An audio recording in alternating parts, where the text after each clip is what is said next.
we're going to record the session, and if it goes well, yeah, we'll upload it to our YouTube channel. So sometimes we upload, sometimes not so much. So it just depends.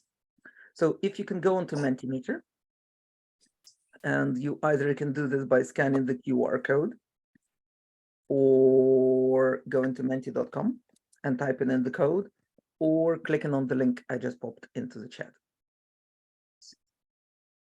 Perfect.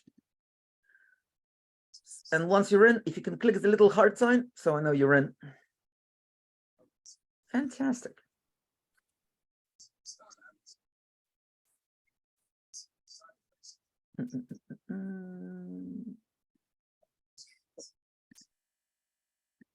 Excellent. So now what I want to do is I want to ask you a question. What do you find most interesting in occupational psychology? So, or IO psychology, or business psychology, or organizational psychology, or yeah, there's many names for it. But currently, from what you have studied or are studying, what's kind of like your favorite topics? And you can just type it in. Personality testing, straight off the bat. That's a good one because there's always money in it. Because in the world of psychometrics, when the economy is bad and there's recessions, you have lots of applicants for each job. So you need assessments to filter out the applicants. So there's money there. And when time is good, there's money in for learning and development and psychometrics for coaching. So psychometrics and assessment is a very good place. There's also lots of graduate jobs in psychometrics. So for example, Higher View does graduate jobs. They recently acquired Modern Hire, so might be a little bit of a kind of a pause with the hiring. But in UK, you have companies like Savile Assessments, SHL. What else? Oh, you also have Hogan in the States. But a lot of this kind of companies provide graduate schemes as well. And what's also important, there's a lot of jobs which are in-house for assessment, such as right now, there's a job for an organizational psychologist at Legal & General Insurance Company in UK, a graduate one. I'll pop it in the comments. And I'm pretty sure it has assessments based on it. What else do we see here? The culture, yep, there's interesting jobs in culture assessment, employee service, psychological safety, workplace culture, reading minds, that's psychic, that's a different webinar, I'm afraid. Work, non-work effect, statistics. Wow, look, this is statistical evidence. Somebody is interested in statistics. Well, more probably qualitative than quantitative. And yeah, so those people do exist, if you ever wondered. Yeah, selection, fantastic. By the way, what I suggest, you take a screenshot of this. The reasons why I'm saying this is that if you look for jobs just for occupational psychologist or an IO psych or an org psych, you might not get so many roles because there's very few roles with an occupational psychologist as a title, especially graduate. But you might be surprised of how many different roles there are, such as if you type in culture assessment or workplace culture, work behavior, leadership development, you might be surprised of what jobs, what title those jobs have. And right now, there are just so many out there. So rather than just searching for occupational psychologist or IO psychologist or graduate work psych, search for different terms. And on platforms like LinkedIn, you can also set up alerts. So when a job comes up with that term, you get a notification. So that can be quite useful. Anything stands out for you, good people, from this word cloud? If you can unmute and jump in, that'd be great. Otherwise, you'll just hear my voice. And I'm quite narcissistic. I'm okay with that, but might be a waste of time. Yes, Annette. Motivation. Motivation. That is an interesting one. Anything in particular about motivation? Well, what motivates employees to want to stay? It's not always money. So it's the retention aspect. Yeah, there's loads of jobs in retention. There's even companies like Culture Amp, which specialize in trying to assess for it. And they often also have graduate roles. By the way, it's not always necessarily graduate. Sometimes they're called associate roles, which is also a bit confusing. But there's definitely roles looking at data, looking at retention. Fabulous. Thank you. Anybody else cares to jump in?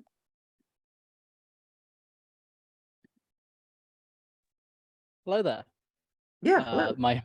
I'm now in my laptop setup, so I can actually turn my microphone on. So hello. Yeah. So my main interests for occupational psychology so far has kind of been a bit of everything.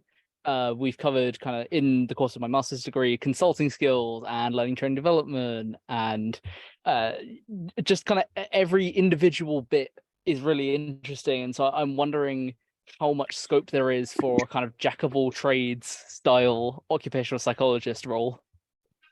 Brilliant. So at least you're in the right degree.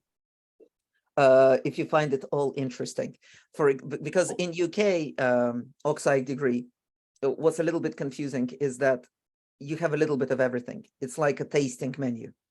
You have assessment, you have consulting skills, all of that stuff, human factors, a bit of ergonomics, and therefore it's like the worst degree if you want direction in life, because you just get a taster of different things. But I think this speaks to our profession. To me, the best analogy of an IO psychologist I can give is a mixologist at the bar. And it's not only because it's Friday evening here in UK. It's because, you have a customer come in and says, well, can you give me something like a margarita? But that's not. And then you have a whole bar of different drinks. So you have like a bit of clinical psychology for mental health, a bit of educational psychology for neurodiversity, a bit of, ergonomics for human factors, and you mix all of the things together and you give to your client and you go, how does that taste? And therefore, to me, what's really important, I feel one of the key things what business psychology do is we contextualize psychology in the workplace setting. And that's why it's important to even have connections with educational psychologists, with clinical psychologists, with all sorts of different professionals in our field, not only HR and L&D. So you can call upon those people to work on it. Like if I ever have, let's say, a question about neurodiversity, I have a great friend who's an educational psychologist. I talk with them. If it's mental health, I have therapists and clinical psychologists. I talk with them, because all sorts of stuff can happen at work. We're not supposed to have all the answers, but we need to know where to look. For jack of all trades, I think it goes back to the key thing about psychology. It's a life-term affair. It's a vacation in the traditional sense of word. And the best thing about psychology is that we become better with age, hypothetically speaking. If you look at like top psychologists like Esther Perel or Gabor Mate, they're in their 70s and 80s. Like really, you have your whole life to become better at this field. And I have a colleague I work with. She's a therapist, but she's chartered occupational and chartered clinical. She's been a therapist for 40 years, and we work with couples. So she brings a couple and I bring the psychometric, and we work together side by side. And by the way, it's true what they say about marriage, good people, it is psychological. One tends to be the psycho, the other one's logical. And as long as the couple agrees who's who, it's fine. But to me, what's really important here is that as a jack of all trades, first of all, connect with specialists in those particular areas, be it human factors, be it assessments. So you can call that specialist expertise when you need to. And also allow yourself to develop as you progress through the years of being a psychologist. You can, some occupational psychologists decide to do a degree in clinical or educational, or, you might do an HR qualification. And all of the things can be just other feathers to your bow or to your hat, as whatever they say. Well, no, strings to the bow, feather to the hat. I always get those confused. But the key thing is, it's great that you have lots of interests. I would suggest follow them. And another key thing, as students, most students I meet who are stuck with making a decision make this mistake. It's not a mistake, it's a little bit of a mistake, okay. And that is that at the end of the degree, they think they need to choose one area of occupational psychology they'll spend their whole careers on, and they can't. Why? Because you had a small little taster, you had like a little aperitif, little amuse-bouche, and then you need to make a decision what you're going to eat for the rest of your life. And they're like, I can't make this decision. Of course you can, because you don't need to make the decision. Just think what you want to do for the next 2 years or whatever time period. because you can go work in assessment and you might find out it's not really for you. Human factors is your thing, but just try it out and just kind of go with it and see where it leads you. Does that make sense? That makes so much sense, and you cannot, I cannot begin to list the amount of problems that just solved for me in terms of looking for my position. So thank you. That's all right. And as far as positions, where are you based? Fortunately, London. Fantastic. Did you apply to the legal in general role? I was actually looking at that on while I was, well, on the bus waiting to get home, hoping that I'd get home before the meeting. Yeah, It looked interesting. Exactly. I always recommend apply. And also, please trust the process, because rejection hurts. And I'll just tell you one little story. We'll move on to the next slide. But I once, during my MSc, as I was finishing this, my thesis was on pilots. I was studying the trust gradient between captain and first officer based on new pilot license called MPL, multiple crew pilot's license. But basically, as I was studying this, a graduate role came up in the airline. And I got through all the selection processes, all of them, until the last one, which was an assessment center and an interview. And I remember using this airline to fly to the interview. And it was just like, oh my God, it's the perfect role. And I was imagining that I was going to profile pilots, selection, all of this, it's high consequence. So, you could, no budget issues, you can use different assessments for it, etc. But let's put it this way. I did great on psychometrics, but there was no lunch and break, and I was taken to an interview. And for some reason, when they told me to explain validity and reliability in layman's terms, I couldn't think of a better example than wearing correlation between wearing high heels and developing schizophrenia. It wasn't my finest moment. I didn't get the job. And I spent 2 days completely devastated. But I got a feedback session. By the way, always ask feedback. And it was some of the most useful feedback I got in my life. And by this, I edited my responses in the next interview and I got the next job. But what was most important is that years later at the BPS conference, British Psychological Society, I was having sit down for dinner, and you never know who's on your dinner table. And I'm chatting to the person next to me, and I quickly clock that they got the job. They got that job at that airline. They were the successful candidate. And I turn to them and I say, your job must be fantastic. You get to travel the world. You get to profile pilots. It's so amazing. You must love it. And as I continue talking to them about their role, they look at me more and more like there's something wrong with me. And they go, whatever gave you the idea this is my job? And I go, oh, what is your job? I go, I profile middle management. I don't get to choose which assessments I have, which I use. Nothing like that. And then it dawned on me, the job I cried about for 2 days never existed. Because what I was crying about is a job that I thought I didn't get. That job never actually existed. It's how I imagined it based on the job description. And therefore, sometimes, nice little doodle there, sometimes the job that you feel rejected by never existed. And it might be for the better, because I ended up being in a much better role as a result of this. So sometimes if you get rejected and you're crying that you didn't get your dream job, it didn't ever exist. So it's important that when you do feel rejected, do check in, what do you feel rejected about? So just as a reflection point. Right. So talking about jobs and dream jobs. Oh, wait. No, oh my goodness, now I'm drawing. Okay. What's your dream role? So like, what particularly you want to go into right now?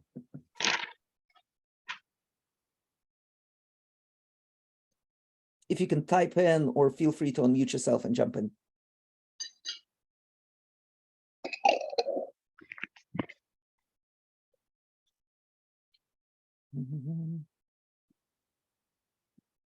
Executive consulting. Yep.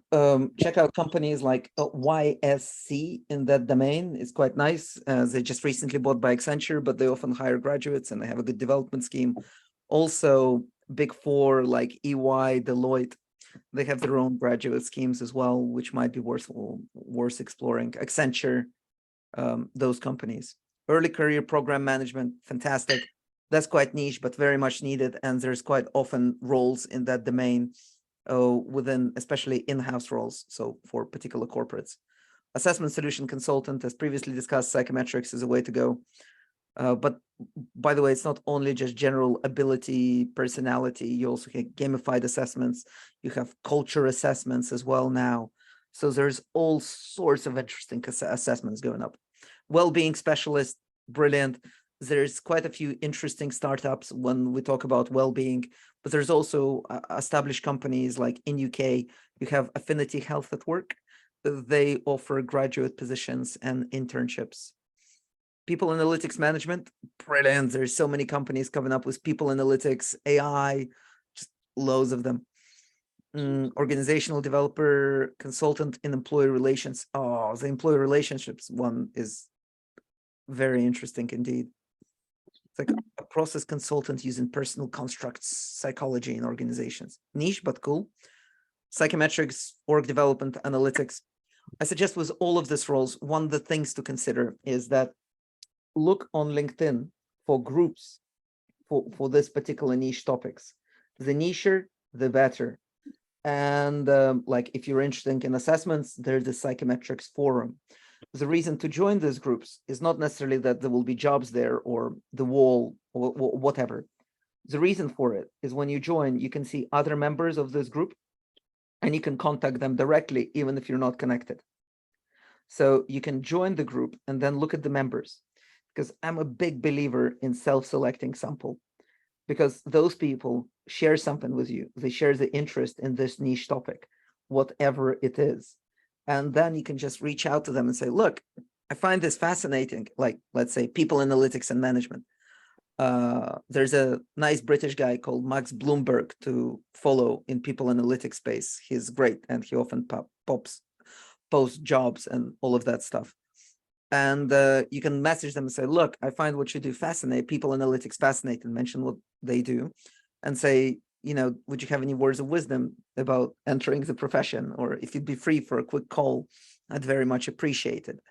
And just building up those connections, those networks is very important, because a lot of jobs are not that widely advertised, especially in small consultancies, because too many applicants. So quite often people go, oh, do you know somebody? Which is a very not a good way to advertise jobs, and probably would explain quite to a large extent the lack of diversity in our field. But it's still useful to make those connections and to network proactively.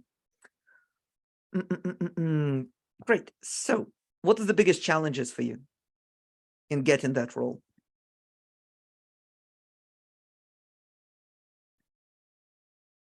Feel free to unmute yourself as well. Lack of experience. Okay, yeah. Yes, I was Anna? also going to say, okay, yeah, I don't know who said lack of experience, but yeah, definitely. But I think for me, and I'm in Texas, U.S. Mm-hmm. Is there Texas anywhere else? Anyway, I think helping translate my life experience, my previous career experience, and my academic experience, how to translate that into people that don't have no idea what we do. Yeah, I can definitely resonate with that. So what was your previous experience? So, gosh, I mean, so this is my third, I would say my third remaking of my career.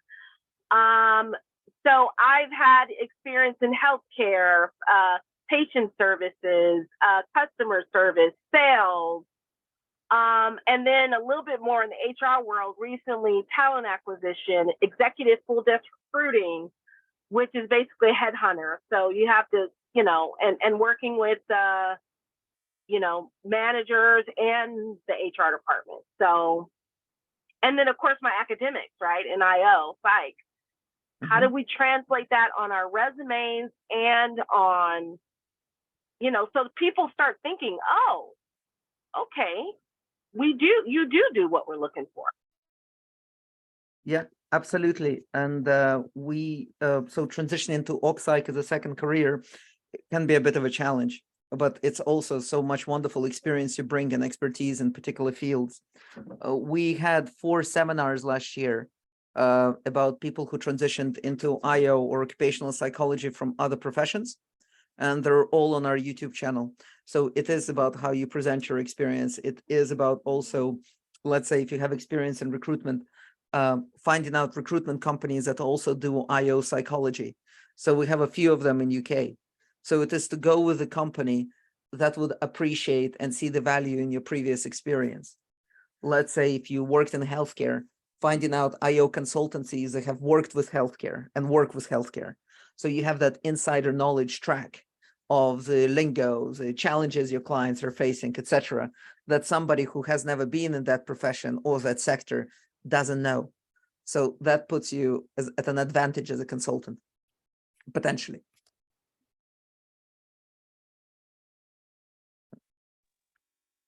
I love that, because I am passionate about healthcare, but again, just hit the ceiling as far as opportunity, income, opportunity, job scope.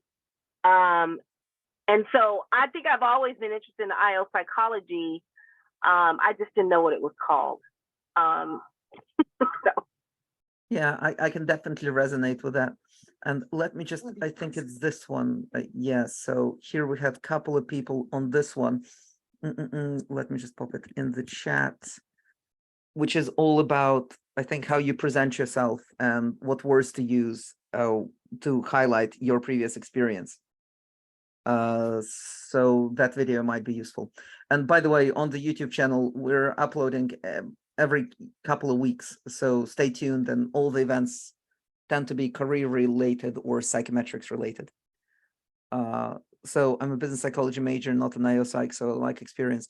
Not necessarily just like business psychology experiences yet, but I'm sure you have other experiences that might be beneficial in the corporate setting. Perfect. So lack of experience. So next one. So what would you like help with?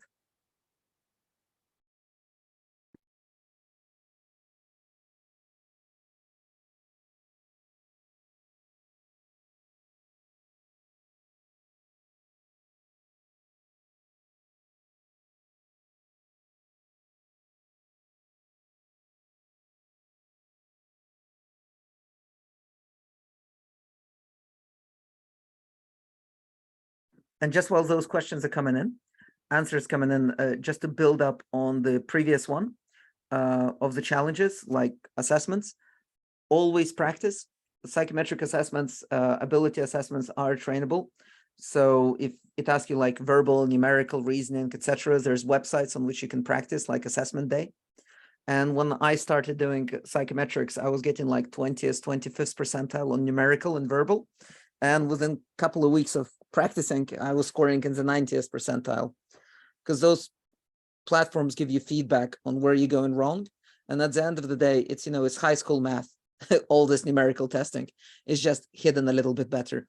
So practice, practice, practice. And when you do complete assessments, that those instructions, like, complete it when you're rested in a place where you won't be interrupted, you're hydrated, are very important to make sure you maximize your performance. And always, always ask for feedback on those things. Yeah, perfect. So first role, landing my first role, finding relevant. Yeah. Linking skills to jobs, finding work via contacts. Yeah.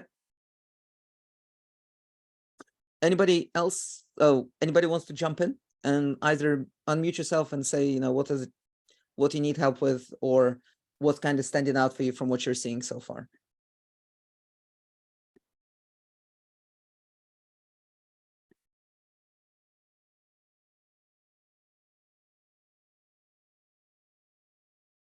Hi. Yo, Alex. Yeah, so I just wanted to discuss that story that you mentioned earlier about not getting your dream job, so called. It kind of gave me a little bit of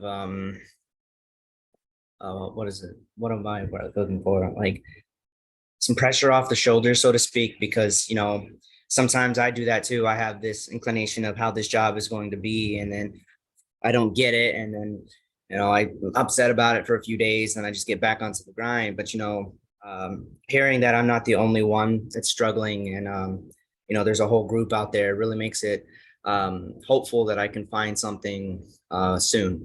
So thank you for sharing that story.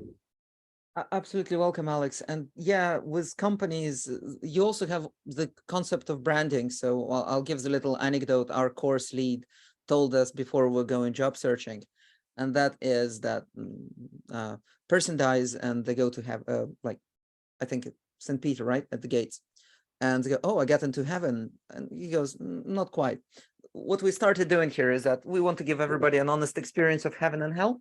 An experience of heaven and hell. So you'll spend a day in heaven and a day in hell. And after this, you make a choice. And the person goes, that's fantastic. Great.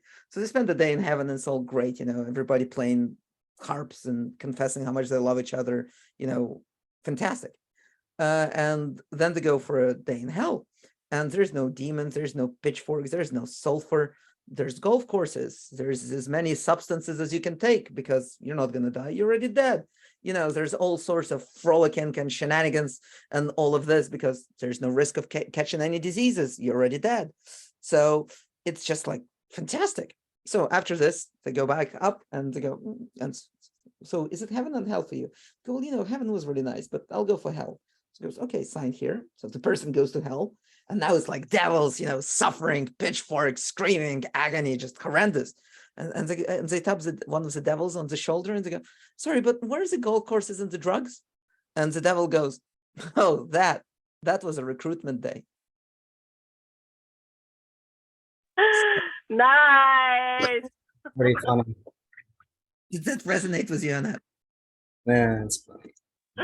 Oh, that's why I got into IO psychology. Do you know how many times I've been tricked? Probably quite a few. Yeah, because it is a trick. It's kind of like, yeah, we're all a family until we fire you all by Zoom. So, you know, workplaces are weird and wonderful places, and most of them are just so messed up. But hey, that's one of the reasons why we have jobs and occupational psychologists in demand. So if all the places were fine, you know, wouldn't have so much work. But yeah, it's important to keep that into perspective. You think you might have, you know, not got the dream job, but in reality, you might have dodged a bullet. And there's just no way to know which one is that until later.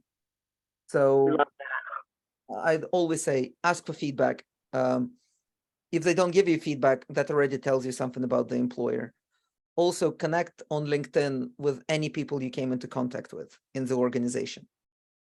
So, and also be polite, you know, say thank you for your time, etc. Because one of the key things that people mentioned here, how to stand out as an applicant is a challenge. And I totally hear you on that. And often I have students saying this, there's thousands of psychology students. How do I stand out as an applicant?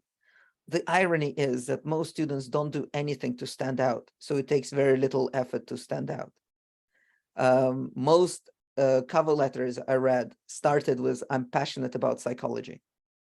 My mentor used to say, she went to a conference and like, how was the conference? It's like, I met so many people who said they're passionate about psychology, because even if only one of them said I'm psychological about passion. So, you know, just make yourself stand out is not very hard. It's just be polite, be courteous, be proactive, post some activity on LinkedIn, like you read an article, post about it, or, you know, post like your friend is doing a research study for participants, share that, make a comment on somebody else's post about the topic you're interested in. Like literally, if you spend like 45 minutes on LinkedIn a week, just commenting on posts you find interesting, sharing a few stuff with your thoughts, that will make you stand out probably out of 90% of other applicants. Because what do people do? The first things they're going to look on your LinkedIn, like, do they really care about personality? No, my God, you posted like from great courses on personality, or my favorite comedy sketch on YouTube. It's called Honest Personality Test. It's the only comedy sketch on psychometrics. That's so geeky. Or IO Psych memes, great page on LinkedIn. Just share a couple of those, because one of the key things that people look for, and I talk with quite a few employers, they look that people genuinely care, because geekiness in our profession is encouraged. So if you apply for a job in IO psychology, psychometrics, they will look for that you really care about psychometrics. If you want to talk about retention, that you care about retention. Like, fascinating study from a company, so it's not peer reviewed, so take it with a pinch of salt.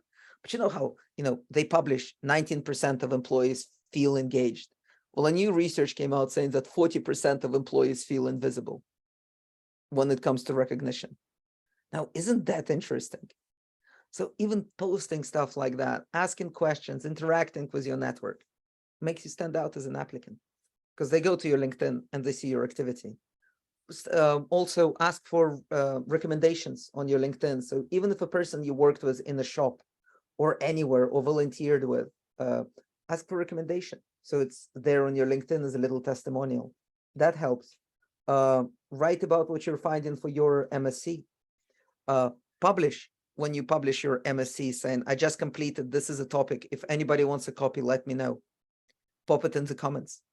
So there's a lot of little things you can do to actually help you stand out. And it won't take long. Any other people's thoughts come to mind looking at this? Hi, it's Becky. Hello. Becky, how you doing? Hello. Yeah, good, thank you. My background's a little bit different. I've been in HR for the last 12 years. I kind of naively thought that HR was OD, not knowing what OD was at the time. I've sort of come to realise a bit more about OD over the last 2 years. And I must say that there's a lot of friendly people on LinkedIn. So I've just been connecting with people that are OD professionals, asking for advice. And I've not had one person who's not been forthcoming and helpful. And it's been really nice, actually. It feels like a community. So that's been really good. So I definitely recommend going to speak to people about it and find out more. I think the hesitancy for me is because I've been in HR for such a long time. It's moving over to Psych or OD and finding the right role for me, but also making sure that it's what I think OD is what it is, because that's what I thought HR was, and I was wrong. So the issue I've got is trying to get some work experience to actually do the job and see what it's like before kind of committing to doing a master's or going down that sort of relevant training. So I suppose it's any advice about trying to get work experience, or if you've come across that. Oh, absolutely. But what particularly about OD that got you interested in going into that field? Like, what sort of stuff you want to get into? Bit of a mixture. I do like variety. So I initially did psychology because I was interested in what makes people motivated at work. So it's sort of a bit of a spectrum, really. Well-being, employee engagement surveys, and action planning from that. A bit on assessments to understand how they work and how they support talent attraction, retention. So yeah, a bit of a mixture, really, rather than the one specific thing in OD. And it's such a spectrum of different areas. It seems like when I've spoken to people, there's been a lot of different people doing lots of different things. So yeah, it seems like a good varied profession.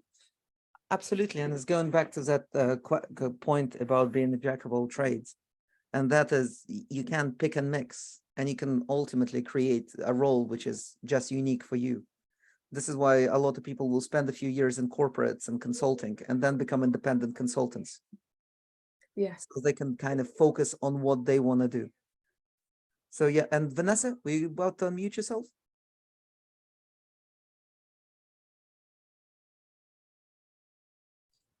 Pardon? Oh, I thought you were about Me? to yourself. Oh no, I wasn't about to say anything. Not in fact. Just checking. But yeah, and so as far as work experience, Becky, absolutely, what you said that about networking, it is a small field, OD. Occupational psychology is even smaller. So most people are really friendly, and most people struggle getting their first job. So there is that level of empathy and trying to help people into the profession. I would suggest networking and also meeting people in person is quite good at networking events. Where are you based, Becky?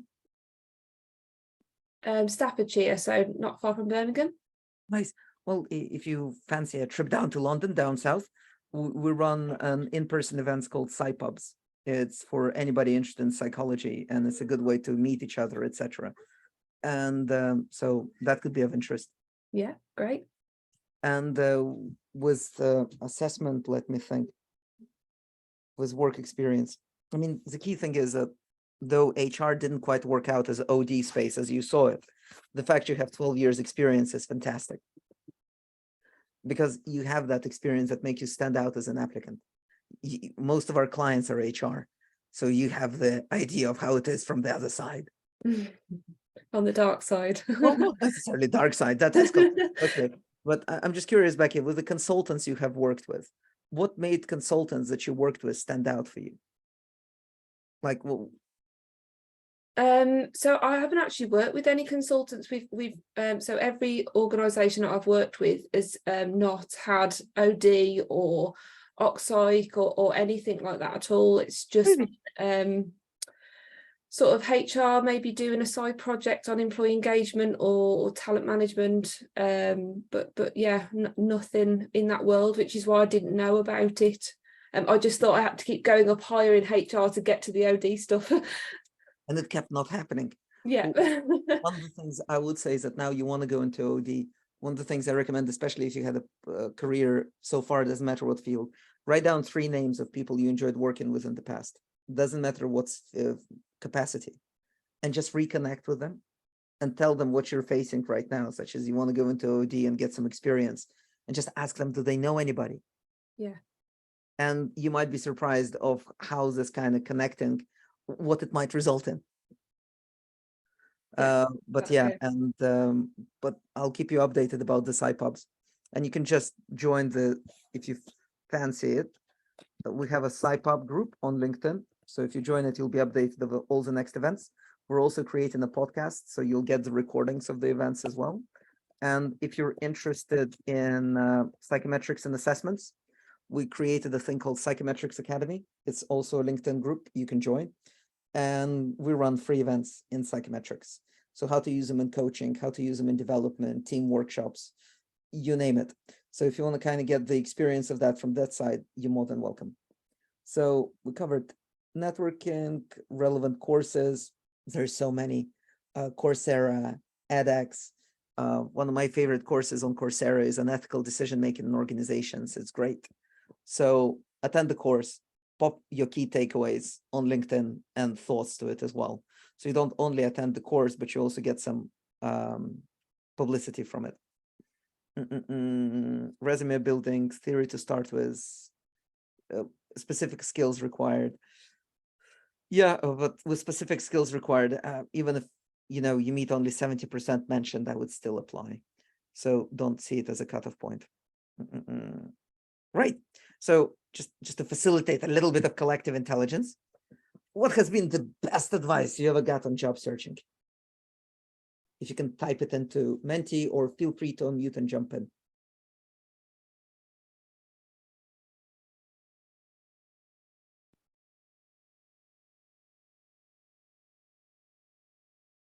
This meeting, oh, thank you. Ego needs love too. So glad you found it useful. Not to be disappointed with rejections, absolutely, but rejections also hurt. So make sure you are taking care of yourself, that you're not spending your whole day applying for jobs. Set aside 4 or 5 hours and spend other stuff doing interesting stuff, either, pursuing those courses, reading books, going out, seeing friends, having fun. So you have those batteries charged up. Tell you when the advice works. Elevator pitch, yeah, that sometimes works. Quick summary of what you want to do, but it's more kind of determined that it's not necessarily the pitch, but it's to give an honest impression of what you feel really strongly passionate about. Yeah, it's still experience. It's all relevant. All human interaction is relevant experience with psychology. So all work is relevant in occupational psychology because it's work.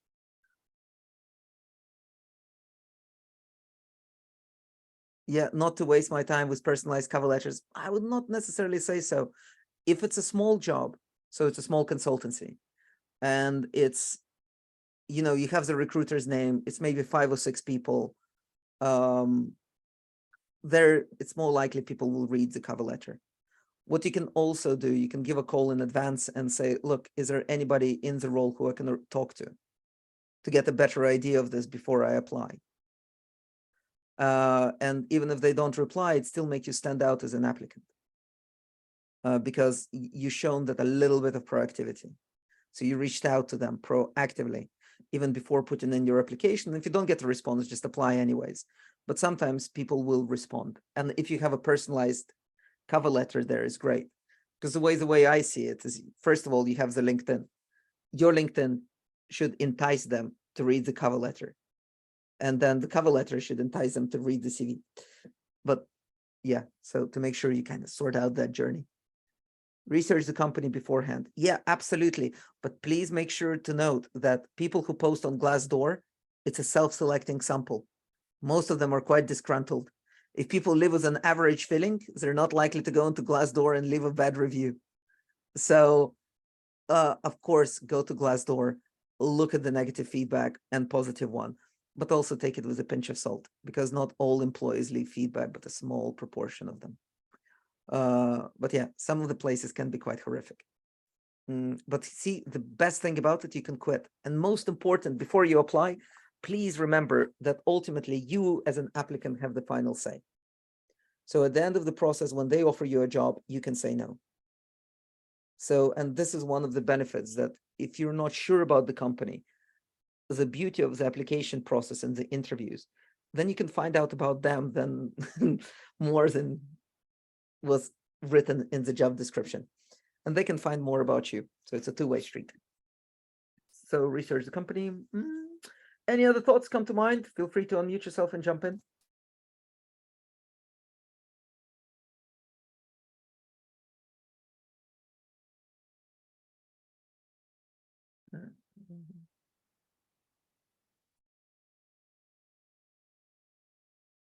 As somebody who scores high on extroversion, there's always an Oxford pause, because I count to 10 inside my head. Because my default setting is any questions, good, moving on. But nobody asked me any questions then. So great.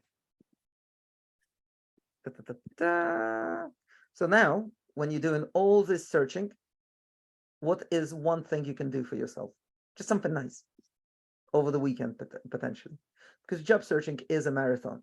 You get in those rejections, you're looking for those roles, and it's just, it can be exhausting. So what's kind of like one nice thing you can do for yourself in the next few days? Especially if you're high conscientious, because if you're high conscientious, it's delayed gratification. So you'll wait till you get a job to reward yourself. Keep hunting. Oh, Jesus Christ. Hopefully a bit of fun. Yeah, absolutely, Ramisha. Always open to a chat on LinkedIn. Remind yourself why you love this industry. Absolutely. So by doing the courses, connecting with people, it can also can be a reminder. And spending time with family as well, because that's important. Spending time with the people you care about. Give yourself mental breaks, yoga, meditation, walks, however it looks like. Zonk out on a box set.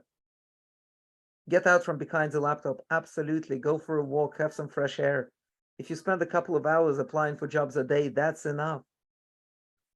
Really. Oh, by the way, Ria has a good question. Any particular courses you'd recommend? So if you have any courses you'd recommend on IO Psych, which are online, feel free to pop them in the chat. Yeah, cook yourself a nice meal. All of that stuff is super important. By the way, yep, perfect. So just please do take care of yourself. All right. So what are your key takeaways from today's session? And also, we're doing the sessions once a month on employability. If you'd like a focus session on something next, just let me know. And that's what we'll focus the next session on. So either key takeaways from today. Oh, why does the voting close? Oh, present.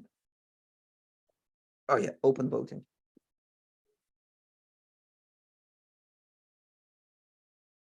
Future Learn Curl, Intro into OD by NHS. Lovely. Thank you, Becky. Keywords for job profiles. Brilliant. You can actually find it PSYOP, the Industrial Occupational Organizational Psychology Society in US. If you search on Google, I think you'll find they have a one-pager with all the different words you can use for a job search. Alternatively, we have a post on this for psychologyatwork.blog as well. So on LinkedIn internships, absolutely. That's right. About LinkedIn internships, and actually there's one, let me just pause share for a second. We have on our YouTube channel, again, plug, a whole bunch of videos of interviews with people already in the field, about a dozen of them, from different professions and applications in Psych, done by my wonderful colleague Amanda. And here's one with another Amanda Potter. She's a founder and CEO of a consultancy called Zircon in UK. And she talks a lot about, actually, because they offer internships, of how to stand out as an intern in your cover letter and stuff like that. So it might be worth giving a watch. To connections networking is key. Fabulous. Yeah. And just before we stop, let me just stop sharing. Perfect. Psychology at Work will be opening up their mentoring scheme again. So we run this once a year. It's for anybody who is either studying or graduated with an IO, Psych, or Psych, Business Psych Masters. And if you want yourself a mentor, we'll find you one free of charge. It's a 9 months mentoring program. So, and let's say you fill out an application such as, I would like a mentor in human factors or assessment of well-being. And we'll search people who have at least 4 to 5 years experience plus in that particular field, and we'll pair you up. It's an online program. It's completely free of charge, and applications should open towards end of summer, early September. So if you just follow us at psychologyatwork.blog, we have a LinkedIn group, and we also have a website. So you also have that mentoring support if you need to. And otherwise, is there any other thoughts, reflections before we close?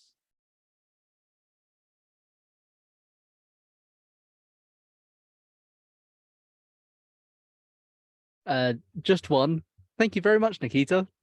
Absolutely pleasure, Alexander. And thank you for your participation and input, everyone, because that's what makes the sessions fun. And also, the key thing is that if you want to decide running networking events in a particular field, be it Psych or Psych student meetups, and you're considering, should I do it? I'd very advise you to try it, because all you need to do, you can create an event on LinkedIn about your particular topic. Let's say retention of employees, get a couple of speakers in, run an event. It's completely free. It's online. It's on Zoom. You don't even need to worry about allergens or catering or anything like that, or venue rent. And you can start building on your own little community. And that will very much make you stand out as an applicant as well. So if you ever kind of decide to run a little event yourselves, just drop me a line. We'll be happy to share my experience of doing it. And right now, with things being online, we have people here from Texas, from London, from up north in England, and from other places as well. And this is the magic right now. You can host an event. You never know who turns up. Events are free, so they're accessible. And yeah, I personally quite enjoy them. So yeah, thank you, everybody. And I wish you all a nice, relaxing evening and a wonderful weekend. Well, it's going to be seeing family and friends, having some fun, chilling out, reading a book, attending a good course. And otherwise, let's stay in touch, be connected, and have a great weekend, everyone. Thank you for joining us. Thank you very much. Bye-bye. Take care. Thank you. Bye. Bye-bye. Thank you, Nikita. Bye, guys. Bye.